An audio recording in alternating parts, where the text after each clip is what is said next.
ભરૂચ જિલ્લાના ઝઘડિયામાં 10 વર્ષની બાળકી સાથે નરાધમે દુષ્કર્મ આચર્યું હતું.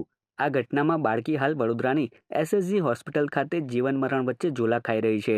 ત્યારે આજરોજ પીડિત બાળકી તેમજ તેના પરિવારની મુલાકાત માટે ગુજરાત કોંગ્રેસના આગેવાન અમિત ચાવડા વડોદરાની સિવિલ હોસ્પિટલ ખાતે આવી પહોંચ્યા હતા.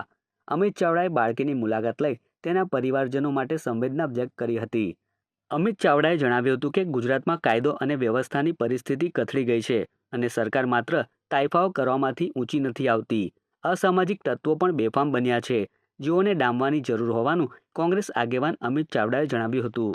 એક ઘટના નહીં, છેલ્લા વર્ષમાં જુઓ તો વારંવાર આવી ઘટનાઓનું પુનરાવર્તન થાય છે.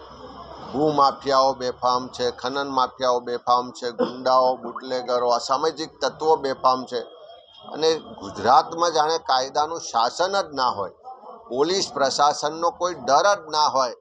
ગૃહમંત્રી પોતાની વાહવાહી કે પોતાના બ્રાન્ડિંગમાં વ્યસ્ત હોય અને ગુજરાતમાં બુટલેગરો, બળાત્કારીઓ, અસામાજિક તત્વો બેફામ થયા હોય એવી સ્થિતિ